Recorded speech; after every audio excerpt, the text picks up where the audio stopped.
tonight, I'm going to say a few things that I want us to think about tonight and mainly throughout our lives.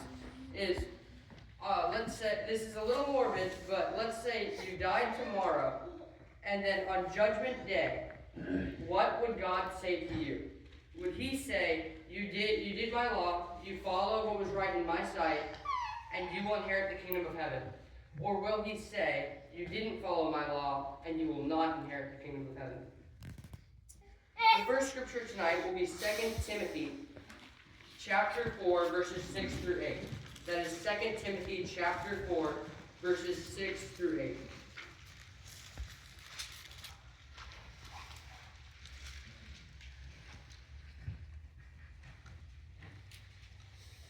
For I am already being poured out as a drink offering, and the time of my departure is at hand. I have fought the good fight, I have finished the race, I have kept the faith. Finally, there is laid up for me the crown of righteousness, which the Lord, the righteous judge, will give to me on that day. And not only to me, but also to all who have loved his appearing. So this is Paul speaking. And here his time's coming, and he says that he has fought the good fight, he has finished the race, and he has kept his faith throughout his life. Now first, Paul was once a persecutor, but then he became a Christian and then was persecuted, and even one time came close to death. And here we see that even through that, even through almost dying, he kept his faith, even in those trials. And we see that Paul is an example for us that we need to remain faithful until death. Another example is Jesus in Hebrews chapter 12, verses 1 and 2. That is Hebrews chapter 12, verses 1 and 2.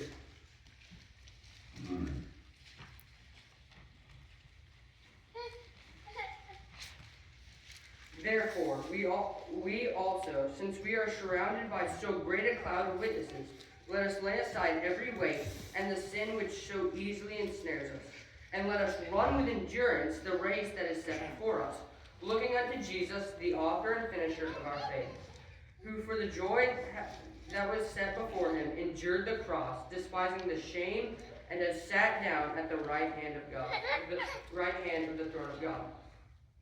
At the end of verse 1 and at the beginning of verse 2, let's read that one more time. It says, and let us run with endurance the race that is set before us, looking unto Jesus, the author and finisher of our faith.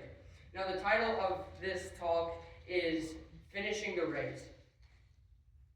And back in 2 Timothy 4, we see finishing the race, running the race, and here we see let us run the race. We need to run the race, and we need to be faithful in God until death.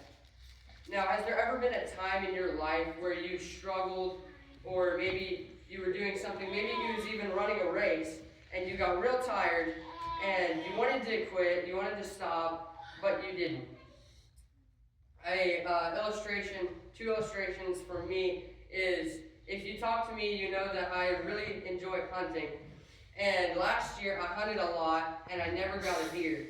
And this year I went on a couple of deer hunts, and in the freezing cold, and it was really tough, but I had hope and I had motivation. And 5 minutes before legal shooting ended, on the last deer hunt I went on, legal shooting is when you're not allowed to shoot for the rest of the day. And 5 minutes before then, here comes 2 deer, and I got one that night, and I was so proud, I was so happy, because I had hope and motivation. But that's just an illustration of how I was motivated, and even when I was cold in 10-degree weather, 15-degree weather, it was really cold, but I stuck it through, and it was a hope and motivation for me to get that done. Another one is a few weeks ago, I went running for 4 miles, and I was really tired halfway through, but I was first motivated, and I had lots of hope at the beginning. Halfway through, my lungs started hurting, they were on fire, my calves were burning up, and then my calf was soaking wet, my calf right here. And once I made it to the end, I didn't give up, but I was really, really excited, really happy, very proud that I made it. And like us, with our faith in God. We need to be like that. Even when it's trials, maybe even persecution, we need to have that faith up until death, like Paul. And even when Jesus endured the cross, he wasn't angry at us for sinning and putting him on that cross. Jesus did it for us. And Paul went through persecution up until almost death. And then once he died, I'm pretty sure we all know where Paul is going to be on Judgment Day. The final scripture tonight will be from Matthew 25, verse 21. That is Matthew 25, 21.